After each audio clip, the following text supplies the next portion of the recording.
Good afternoon. I'm Jana Martin, Chief Executive Officer of the American Insurance Trust, known to most of you simply as the Trust. We are delighted that you're able to join us virtually today for the next webinar in our virtual webinar series. The Trust is pleased to be able to offer this informative content free of charge to our policyholders. The Trust is pleased to once again partner with Doctors Margot Adams-Larson and Sarah Smucker-Barnwell to present these telehealth community chats. In the interest of time, we've placed their bios on a slide for you. This virtual webinar will earn you 1 CE credit. This can be combined with 5 other Trust CE credits to save up to 15% on your Trust-sponsored professional liability insurance policy. Again, I hope everyone learns a lot over the next hour. Enjoy the chat. Please join me in welcoming our esteemed presenters. Thank you, Dr. Martin, and thank you to the Trust for having us. And hi, Margot. Nice to see you again.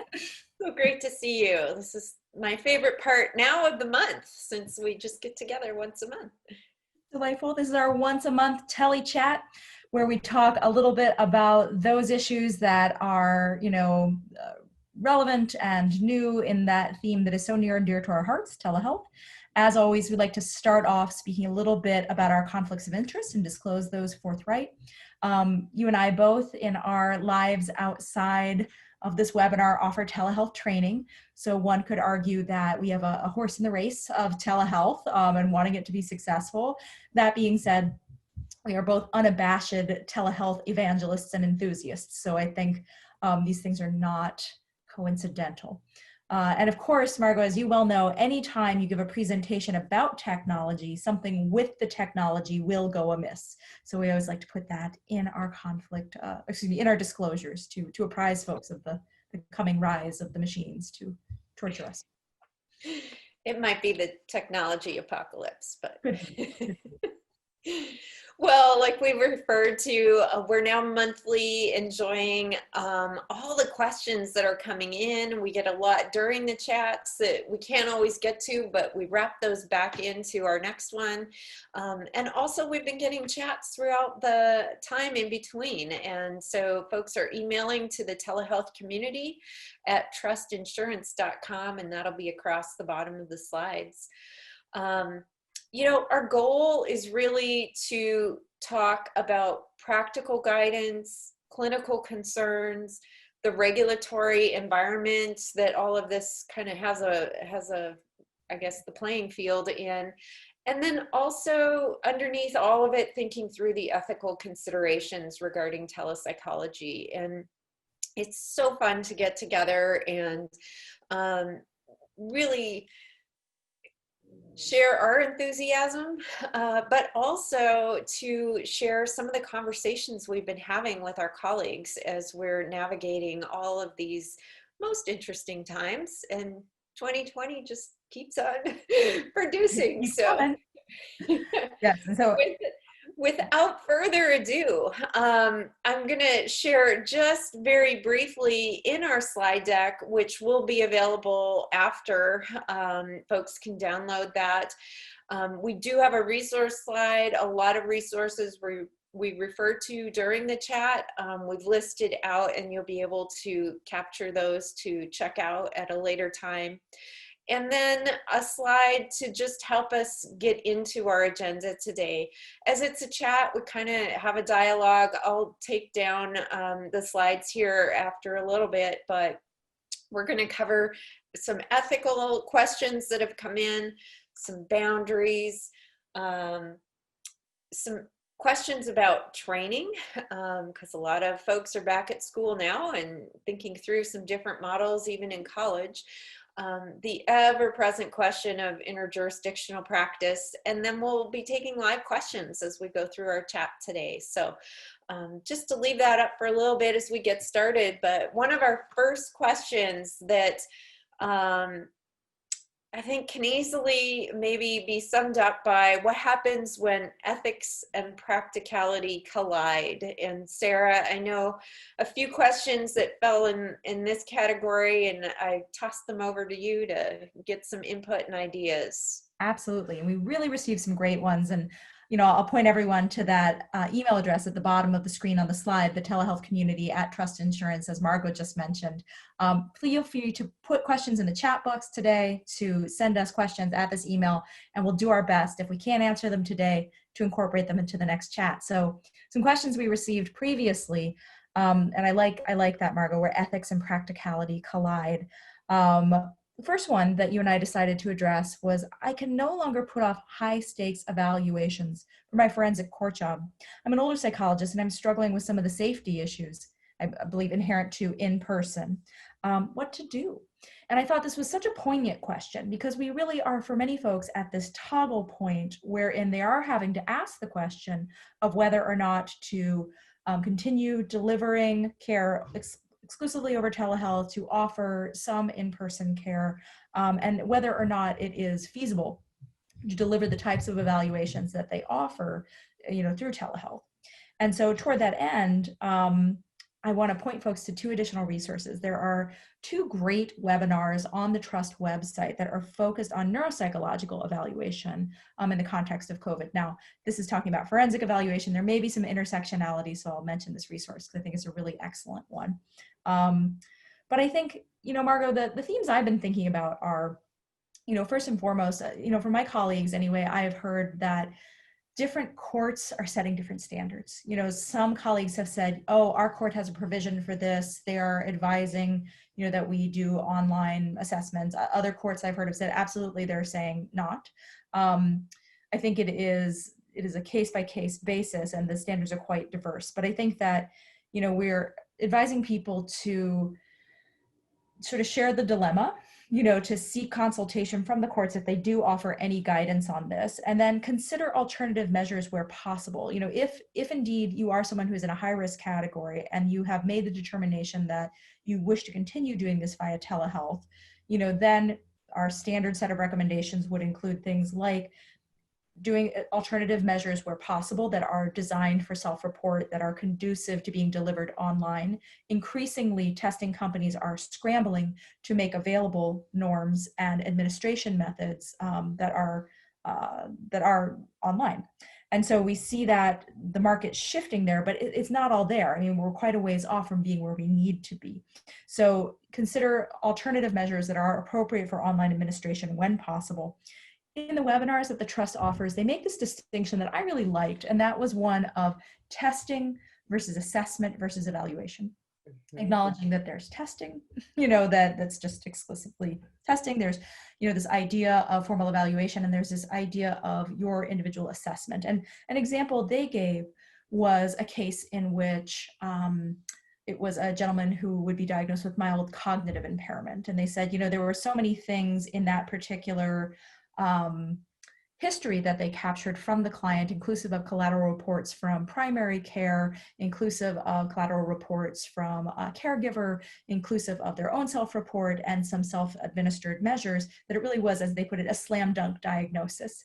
And they were saying, in that instance, for them, additional testing was not indicated. They felt confident that they could make some comments, relevant to evaluation and assessment without the additional testing. And I thought that was a really interesting distinction, and one I had not given great thought to before. So I will hearken to those webinars and send folks there, because I think they really address the question thoughtfully.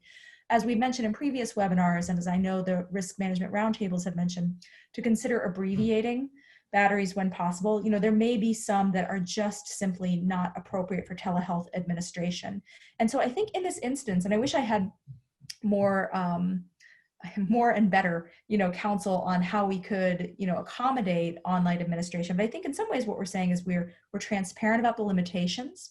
We're sharing the dilemma of saying there are limits to what we can talk about. There are limits to what we can administer. And, in the case of a high stakes evaluation done in a forensic circumstance, I would assume that we must be incredibly transparent regarding, what we can and cannot do in this context. My own thought, and this gets into just my personal feeling about this, is that we as practitioners must safeguard our health and safety in a way that feels conducive to our ethics, and the health and safety of our clients in a way that feels conducive to our ethics. And that has a lot to do with where we reside, what's going on locally, what our current jurisdictional rules and guidance are. And so it's a little bit of a gray answer, but my thinking would be abbreviate when possible, use alternate measures when possible, share the dilemma, and follow your best guidance about what really does protect your health and the health of your client.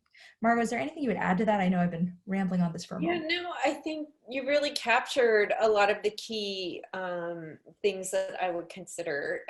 I would also add a really important consideration is the time at which the initial question came in, right? And so was that, a year ago, or right as COVID started? And is it the same question even today? And I know it's not just the forensic world that's grappling with this. We've got a number of school districts around the country having this very same dilemma of, some things may be back open, they may not be open, but we've got like timelines now that are moving along with evaluation requirements. And so whether it's that court timeline and due process, or whether it's a school related IEP kind of timeline and that process, it's really putting folks in a very delicate position, because not everything, the law sometimes doesn't have that ability to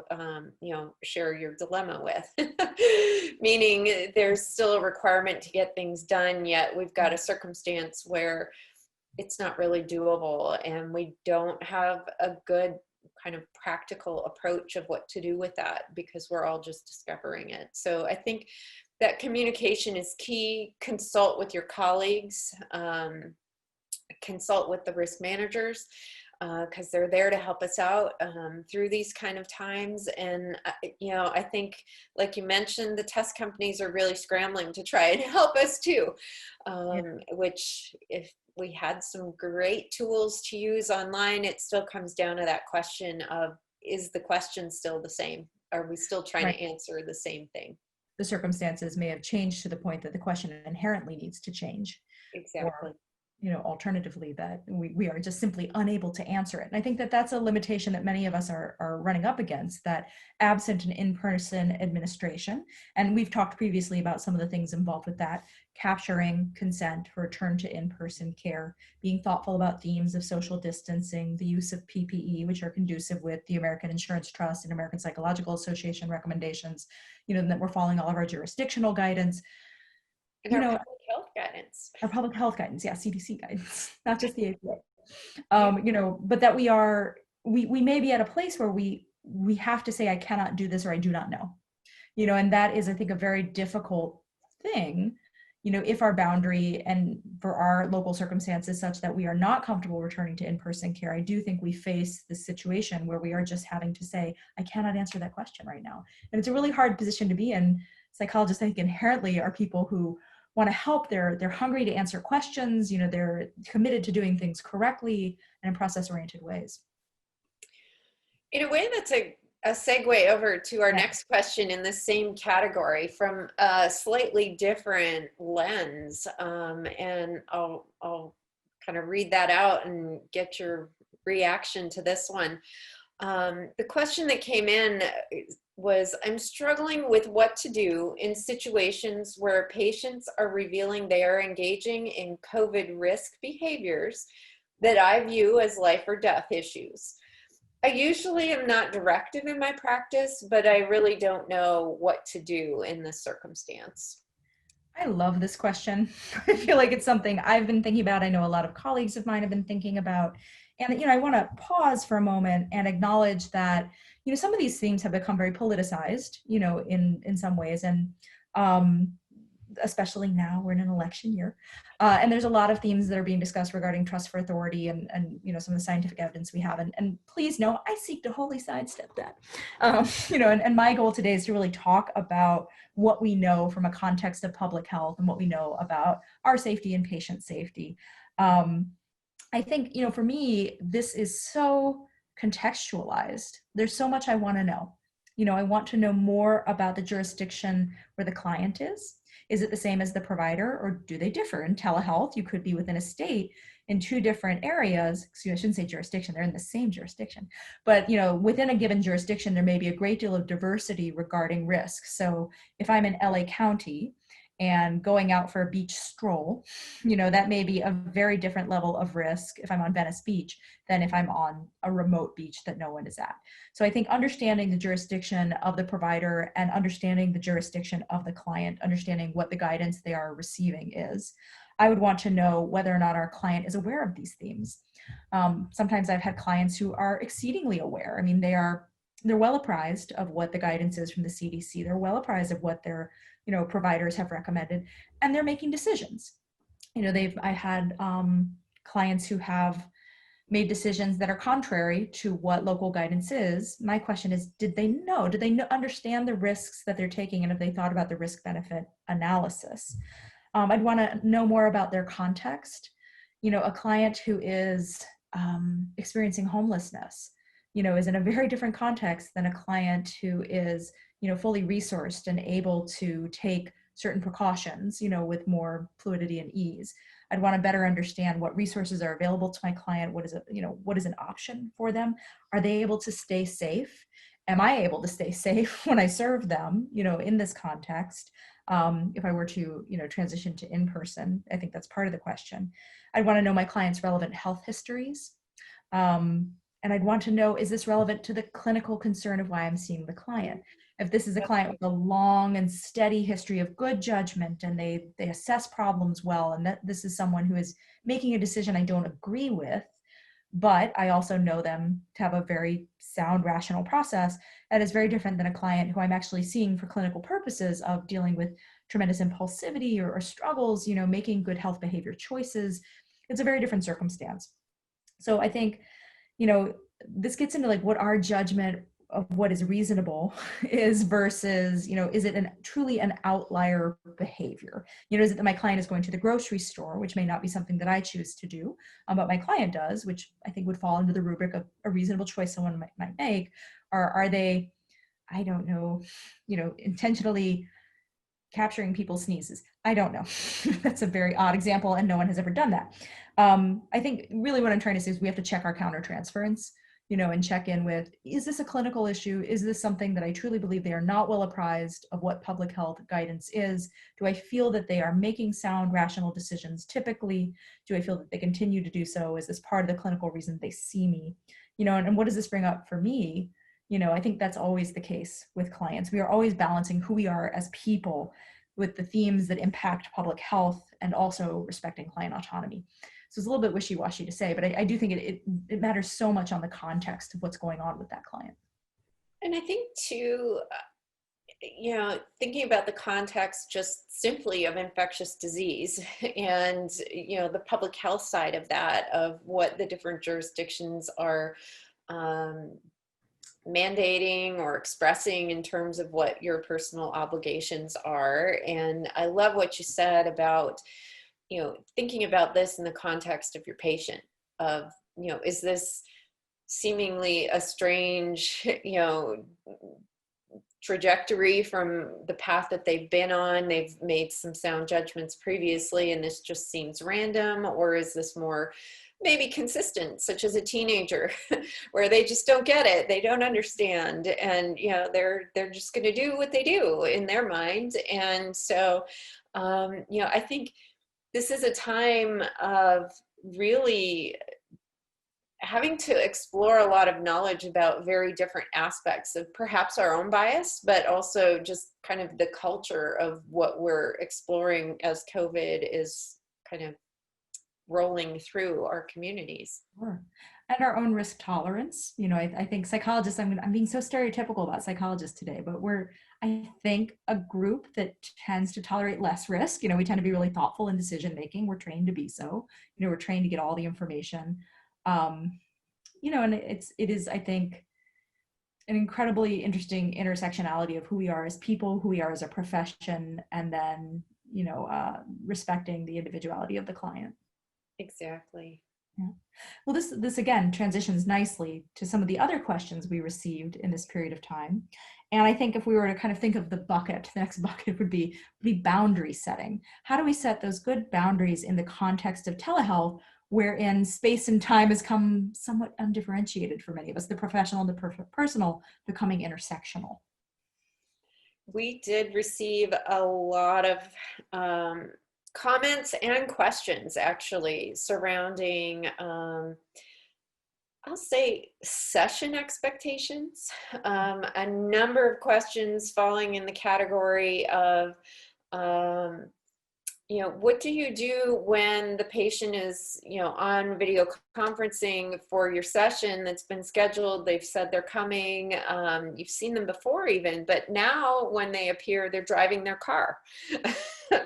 Or they're just, not maybe following what you may have set up as the expectations in terms of having a private space or a calm and comfortable place to meet. And of course, we've shared a number of ideas and examples about this previously, but really emphasizing right from the very start of making sure that your paperwork, even before you meet them, is expressing what your expectations are for how sessions with video conferencing transpire, that this is still private services. This is, we want them to have a place that obviously is quiet and that they can have dedicated mental focus. Driving a car, not a great example of that. I think in many ways, for some of our patients that we've been following throughout COVID, that we kind of pivoted, we started, video conferencing. Many of them are finding it quite convenient, but now we're incorporating and getting back into life. And so, we're still not in the office, but they're going to the grocery store, they're, running errands, and it's super convenient to just kind of add that into the schedule. And so I think it's really important to have that time and discussion with clients about what creates a good therapeutic working environment. And while we don't necessarily have to do that when they're in the office, it is a very important conversation when we're doing this virtually. Even as we're talking, it would be super distracting for viewers to be seeing all sorts of things, with music going off and, other things going on. We're dedicating our time to one another to have that focus and clarity of what we're talking, what our purpose is. And we want to share that with them and have them respect that as well. I think oftentimes that's maybe part of the art of what makes coming into session so meaningful for some patients, that it is dedicated time that they have set aside. And so, that's one aspect of it. Setting up those expectations is key. Having the paperwork done absolutely ahead of your first video conferencing session, I think, is huge. If they haven't got that done, I think it probably is worth saying, we can't really start sessions until that's done, because of the consenting, because of the extra steps that we need to take. And personally, even in an office setting, until they've signed that consent document, I'm not going to be starting to have a session with them. And so similarly, I think there's a parallel for this as well. I think so. I mean, I think, I know some folks, myself included, even set a deadline that if the documentation is not submitted 24 hours before the appointment, it's an automatic reschedule, only because I personally want time to review it. I want to look and see, especially if it's an intake, I want to see, what that intake paperwork says. I want to have a good understanding of sort of what I'm walking into. Well, and it gives you that buffer of realizing, oh, wait, I know their neighbor, or I saw their husband, right? Yeah, my kid's softball.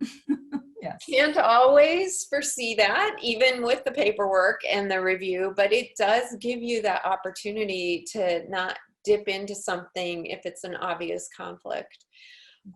We had another question came in about kind of setting these boundaries with session, and one about when parents are answering for their kids. And, the child is present, but not, engaging or interacting. And I would say I would treat it the exact same way I would in the office, where, I really try, if the child is the identified patient, that they're involved in that conversation and that it is their session and they are the person that we're focused on. And if they're having struggles with sharing, or whether that's a maturity thing or whether it's a developmental thing, that we really take the time to meet them where they are, to help them feel welcome and that they truly are the focus of what that time is meant to be.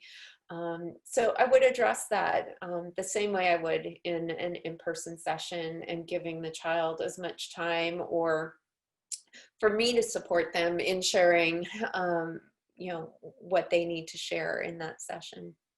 It's an important clinical tool, irrespective of clinical environment, online or in person, promoting that autonomy and demonstrating that respect. It's certainly easy, though, when we haven't set some structured boundaries of what video conferencing therapy is going to look like, for the parent to be upset and say, Johnny wouldn't come to session, and drag you out to their living room with the where phone. the child's bouncing on their stuff. Now, the behaviorists listening are going to go, yes, this is exactly what I need to see. And then there are some other folks listening who are like, that's not how session should go at all. And we do want to have that conversation ahead to be able to really set the stage for what is a good working situation and scenario that's going to help and be helpful for everybody on the call. Marga, I know we also had some questions that were more toward documentation. Yes. Boundaries, and how do we document, how are we thinking, whether we indicate in our session notes that a session occurs via telehealth? What type of information do we include? I think that's a super question. For sure, if you are submitting to insurance, you absolutely have to document that it's telehealth, because you're going to have a code that you're filing with that corresponds to that. In addition, though, just for your own risk management, we would always recommend that you're documenting how you are delivering the telehealth service, whether it's telephone or video conferencing. If there were any disruptions or issues that occurred, like, Susie's grandma walked through the background as we were chatting, that's an important detail that we may want to know, because we probably don't have a release of information for Susie's grandma. And if she chimed in session, we would want to know that. But yes, your session notes absolutely should include that it was a telehealth appointment and how it was delivered and the tools you utilized. Do you need to indicate that they're HIPAA compliant? In general, probably on, once you've established care, probably not. You can't know on your patient's end how their compliance level is in terms of their, location or setting. So it's kind of difficult to really document that in a way that it's, both-sided. But certainly I would actually err on the side of saying, in general, I'm using, my EMDR, or excuse me, my EMR, record to provide the video conferencing. If there was something that I did that wasn't HIPAA compliant, I might document that and the reasons why, and that the patient was informed, or what the kind of reasons or circumstances were for that as well. And I think another question that had come in related to this was, how do we know if their phone app is HIPAA approved? Right. And I guess I would say, the telephone is not necessarily HIPAA compliant. It's, supposed to be secure, but we have lots of reasons to want to know how are we delivering those services, in terms of, is it their cell phone? Is it a landline? Is it some other, a VoIP, voice over internet protocol? So we may want to know those things. And ultimately, one of the biggest one of the largest voices, or I guess reasons why we want to know this, is insurance providers are requiring some of these things. So they're the ones that ultimately also want to know. So having it in our documents and our session notes makes it very easy. I know I have a little template that I copy and paste at the beginning of every telehealth session that reviews the modality I used, the address in case of emergency, the agreed upon plan, that we reviewed the risk and benefits. And it's just an easy thing to copy and paste. It's not terribly original, but it's documented in every session note where there is telehealth, because I think just for the day that I'm in a fishbowl and someone looked at that note, I'd want to make sure that I demonstrated that I did my due diligence.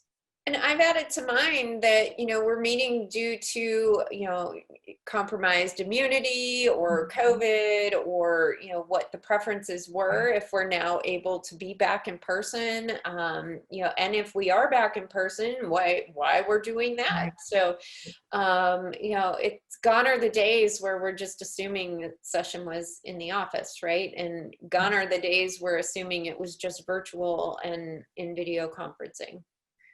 Well, we've received quite a few good live questions today. I was sneaking a peek at them just now. And so shall we answer a few of those? I think that would be awesome. Okay. There are quite a few on interjurisdictional practice, and I want folks to know I see them, but we're going to be talking about interjurisdictional practice updates in just a moment. Yes. So let's see. Are you saying we're saving the best for last? That's right. We're saving the best for last. My favorite. Let's see. I've been having difficulty with younger children, 8 to 10 years old, being distracted by the computer itself. For example, moving to another tab and playing video games or snooping in parents' emails while talking to me. But I can't see what they are doing, only that they are distracted, so it is difficult to set limits. Any ideas? That's a really good one. Good one. And certainly really common. I think no different than in the office when children aren't focused on the session or engaged in the conversation or engaged with you. It really becomes, how can we get them engaged? Do we need to be drawing pictures and, having them kind of engaging with that, and making more of a game of what I'm doing with session than what they can find elsewhere on the computing device? Certainly, parents can have a role in helping with these boundaries and guidance during session and setting it up so nothing else is open. Transparently, that is how we should be doing the sessions, because then we don't have notifications coming in, and then we don't have other stuff happening. And it's super easy just to click over and start session, but really, if nothing else is open, then it's a lot more clicks in order to, engage in the online game. And so I think there's a couple pieces. One, having a conversation with parents to set things up in the right way. Two, to really have a conversation with the child about, how this goes and how we can play games, but it has to be, between you and I while we're having our session. And three, to actually recognize that probably because kids now are doing school all day on virtual, they're on the computer all the time, we actually might do a way better job of having this be a much shorter time frame, and really piecing out the work we do with kids into very small chunks of 5 or 10 minute segments. Let them go play, have them come back if we want to have another segment in our time together, or we just have shorter sessions.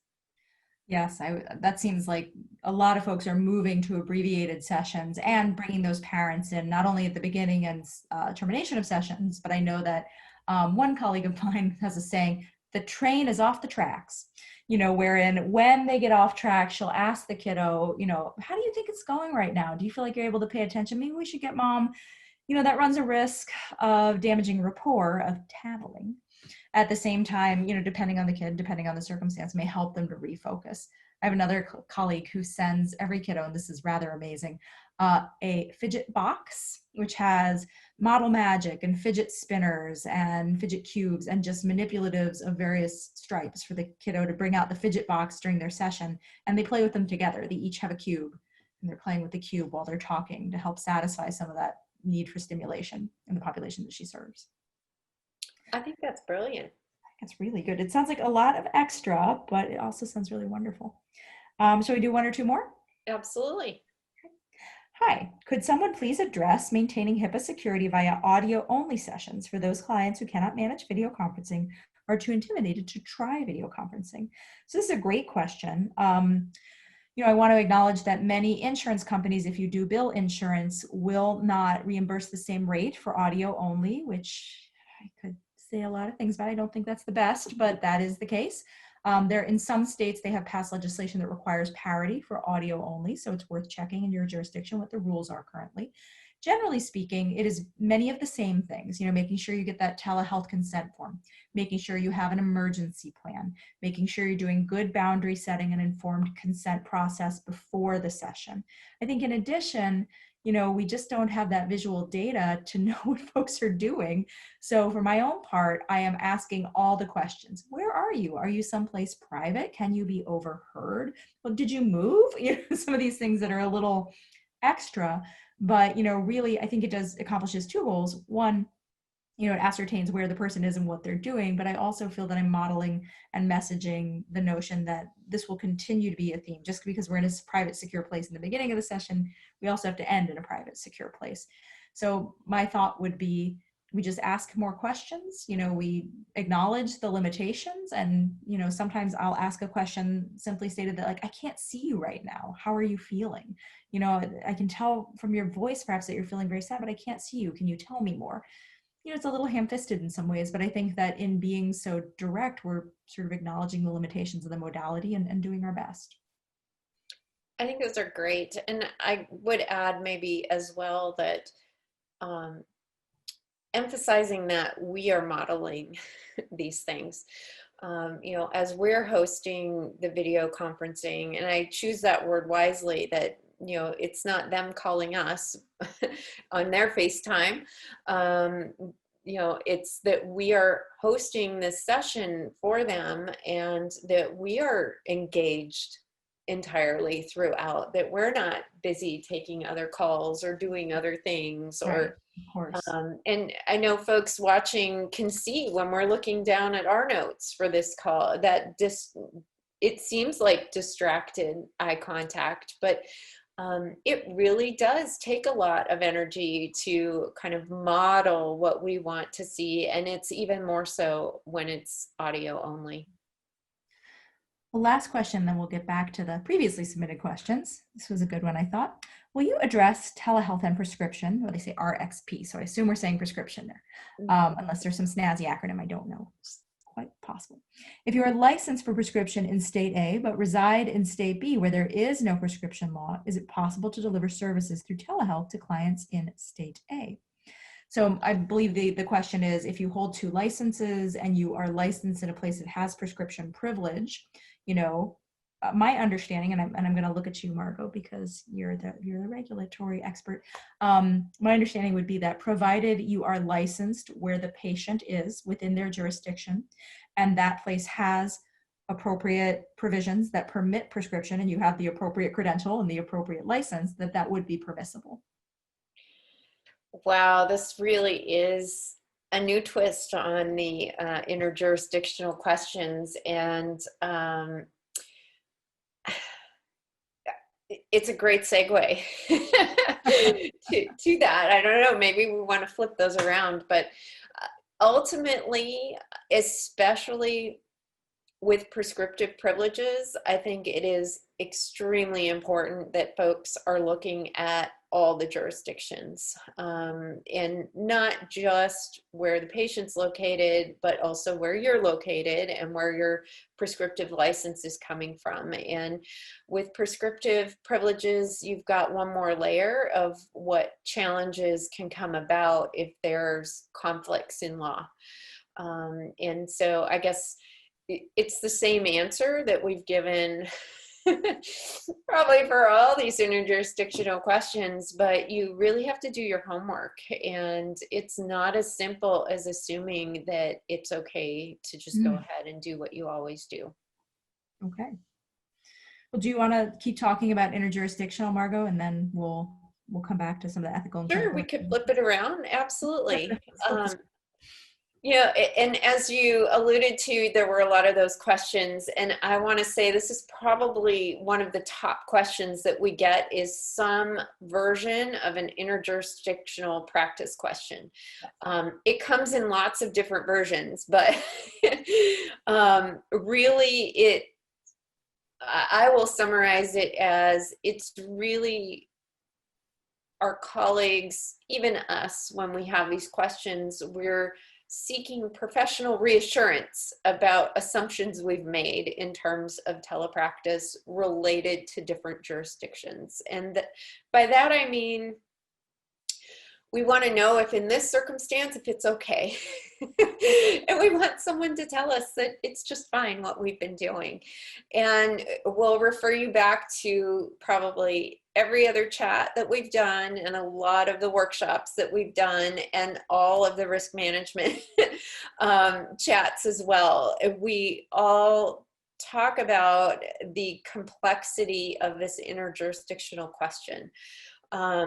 Probably through COVID, the most clarity I've received in kind of all of the information that we've been chatting about and that we've talked with the risk managers about, and that is, it's probably easier to see somebody who lives in a whole different country in video conferencing worlds and therapy means than it is to really navigate all of the complexity within the US. And by that, I mean, you need to do your homework. Even if you hear the answer to what seems like your question here, the person may be in entirely different states and entirely different jurisdictions than what's relevant to you. And so you have to do the homework for you. And we've kind of boiled it down into checking with all the licensing bodies involved, meaning check with the body that gave you your license, check with the licensing body where your patient is located. If it's the same, well, that's easy. If it's different, then you have a few things that you have to unravel, not just the regular licensing requirements and what you're allowed to do or not, but also any of the executive orders. And those are expiring, and they're expiring quite rapidly, and they're expiring with kind of some abrupt changes, especially as college students are returning back to campus in different jurisdictions. So there's really a lot to check in on. And ultimately, I would say don't assume it's okay to do telepractice with a patient unless you've done all of this homework. And document all your good work. Because in my limited experience, but my understanding is that when it comes to psychology boards, you know, they want to see that people were thoughtful. They want to see that people documented, particularly in areas that are gray and you're having to make judgment calls of practice. I think it is a real boon to the psychologist to have demonstrated research and thoughtfulness, and they took the time to document, and that I think typically is a more thoughtful process that impresses and shows good judgment. And, you know, I think right now the big kind of challenge is that dilemma between, you know, do we do what we're supposed to do by law or do we abandon our patient? Because sometimes those are truly the conflict that we're trying to figure out, and consulting with your colleagues, chatting with others, calling risk managers, fantastic ways of helping you figure out some and navigate some of those very difficult decisions. We should mention aloud the COVID-19 resource page available through ASPPB, which can be found at asppp.net. And this is a state by state, province by province overview of what temporary licensure permissions or guidance has popped up in the context of COVID-19. Some of it was pre-existing and they just put it there. But many states have, as you mentioned, come up with temporary permissions. In some cases are expiring. So if you would like to see a state by state, I've seen many questions popping up through our feed that says, okay, well, if they're in New York and then they're in Florida and they're in Texas, great questions. And unfortunately, my answer is always probably going to be the same for folks, which is depends. It depends so much on the state. And you have to figure out your circumstance. And our slides, when we bring them back up, you'll have that resource on there so you can check that out. Related to this, I want to mention one comment that we've received over and over and over again, and hopefully can help folks understand a little bit more about this distinction of why there isn't just one licensing board for all the jurisdictions. And actually some comments about, I'm sure that's not how other countries do it. Well, in fact, it is how other countries do it. It's a very local distinction or determination. And it's something that was set up with the Constitution in the United States, that they decided that there are things that states get to make decisions about, and how people conduct business, and how and what the requirements are to be a doctor, to be a pharmacist, to have a license to practice psychology. That was one of them. And so it's not as simple as let's get with the program, everyone else is doing it. This is an international discussion that lots of folks in the regulatory world and psychology around the globe have been having these conversations. Because just like with public health, what makes sense in Sarah's jurisdiction in Seattle may not make any sense in my jurisdiction in North Dakota.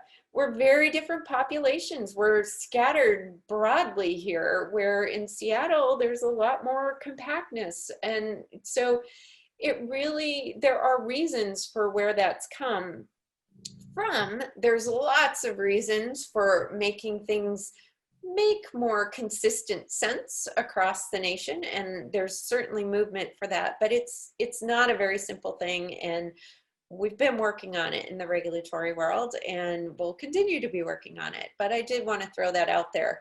I think it's a great kind of segue over to you, Sarah, for ethical and clinical recommendations for telehealth practica students as they're returning to college and grad school. Cool. Yep.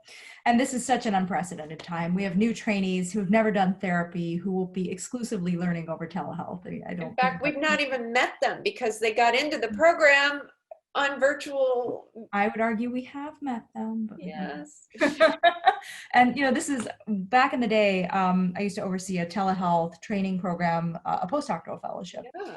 And this was one thing we really like to play around with, was having some in-person meetings, having some online meetings, and seeing how they differed. One of the questions we received was specifically how to think about what recommendations do you have for recording telehealth sessions for student supervision or for clinical fidelity assessment purposes. And I think for these, the recommendations are actually quite comparable to what they would be for our in-person standards, not so different. We would want to get consent from all parties and ensure that we document that consent. We want to decide in advance what will be recorded, how it will be stored, and how it will be used in training. I always encourage folks, if you're going to be recording training sessions, to use a HIPAA-compliant recording product and storage process. Again, if you're using a telehealth tool, like I'm just going to say them, not because they're the right one or the wrong one. Zoom for telehealth is one that does have recording capacity, but will not permit you to record it to some funky place. And this is always the issue with recording. It is not so much the act of recording it as to where that recording goes, who can access it, who can see it, how it can be used. I think I will acknowledge that this is different if they are working with Confederate clients, they're sometimes within the cohort, someone plays the client. I think that is a different standard than if you have actual clients from the community coming in to be the practice clients, for the new trainees. It is a different set of circumstances. But we want to use that HIPAA compliant product, and we want to really thoughtfully go through how we're going to use this and where we're going to store it, who's going to see it, how long are we going to retain it, and when and how will we destroy it when it comes time. Much as just like when I was trained, you had a videotape and you kept it in a locked folder, and that's that magnet you had to magnet it when you were done. That's right, Margo. But Now, it's inadequate to just say like, oh, well, just stick it in a folder. We have to really treat this like the PHI that it is. So too, people have asked about supervision relationship over remote means. Can we really have those good supervision relationships? And I love remote supervision. Actually, I do think in the case of telehealth, I think it is this unique opportunity to, in a very different way, examine clinical interactions in the context of telehealth. I had the good fortune of co-authoring with Dr. Steve McCutcheon in the APA casebook on telepsychology, a chapter on telesupervision. And, we talked a lot about what it's like to connect with your supervisee over telehealth. And there's this nice parallel. It's not therapy, to be certain, but we're having this boundaried professional relationship that explores some personal aspects, that talks about some clinical aspects. It is simultaneously personal, but also professional. And I think there's such a nice parallel to be drawn about how we connect with our students, how we model, that rapport, how we model, how we show up in the room, and we can really show up for them in that way and, show them how it's done, to really help foster that relationship between supervisor and supervisee. I think so too, then we help those trainees when it comes time to see their own clients over telehealth. We help them have something of a foundation from which to do that. I think it is so unprecedented, yet it's a really opportune time for us to be exploring both the training side of how we're delivering services in a whole new realm for many folks, and also how we're training in delivering in this whole new realm of training through this media. So I think a lot of graduate programs are really finding this pivot, I think, to be a bit immense, but at the same time, it really is bringing us kind of full circle to what we talked about at the beginning of really making sure we're having those transparent communications and conversations about what this means, how this is a tool, how we can use this for supervision and consultation, and what the boundaries are around that. Margot, I'm looking, we have about 6 minutes. Should we try to sneak in one last question before our last Sure. question? I'm going to bring up the slides while you're sneaking in the question. Just the last one. Any advice for what security features to look for in using telehealth other than the obvious HIPAA compliant? Still bouncing around a bit with tech problems and could use any factors I should be looking for. I chose this one because this is like, I can rattle off a list for this. So there are some features I'm always looking for. Yes, I want that HIPAA compliant sticker because it tells me the company is oriented towards healthcare providers, that they've been thoughtful, that I want to know that they give me a business associates agreement, that document that says they're going to comply with the requirements of HIPAA. I'm looking for features that include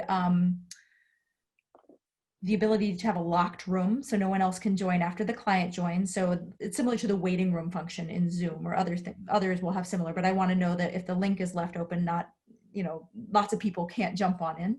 I'm looking for a self view so I can see myself, because it's important to make sure that I'm, in screen. I'm looking for a way to email a link to the video session to my client in a secure way, a way to communicate when and where and how that session happens. I'm looking for a product that is easy to use, that has good user interface, and that has good technical support. Those are some of my favorites. I think in a related question that I know came in, and I kind of added it to the bottom of my notes, but it kind of relates to this. And that is one of the things that I have found helpful is looking for tools where parents that are located in different locations can actually join a session at the same time. So not all the platforms offer, multi multi-line, I think they call it. Yeah. So that's one of the things that I would also say is, if it's something you're going to be doing in your practice, is probably something you want to ask about, because it's not something you might think about at the front end. And not every telehealth product has it. They're all trying to now, but some of them have been always doing that, and they're just much farther ahead of the curve. Yeah. And I know we have just like a tish of a little time left. And so I brought that up because the question that actually came in related to interjurisdictional family therapy. And I thought, we have 2 seconds, I'm just going to mention it because it's a whole other twist on issues related to providing care when divorced parents especially are in different jurisdictions, and you add in a whole new layer of requirements and court-related requirements of who has access to and who must be present at sessions. And it gets to be a bit dicey because you may have one jurisdiction that you are allowed to do telepractice to, and you may have a parent in a completely different jurisdiction that you're not licensed in and cannot deliver care in, and yet they have a right to be present at their child's appointments. Right. And so I would punt this one completely over to the risk management line and just get them on speed dial to handle those questions. I've heard folks try to say, well, no, they're not participants in the therapy, they're collateral reporters. And that's the type of thing I'd absolutely want to consult with the risk management line, and I'd document the heck out of that one. I would too. Well, we are coming to the top of the hour, and Sarah, I just have to say how grateful I am to get to share some time with you and bounce ideas back and forth, and to the Trust for letting us have a time to chat together. I think I always learn new things, and I always love hearing from folks with their questions because it causes us to explore these things even more deeply. So thank you for being here.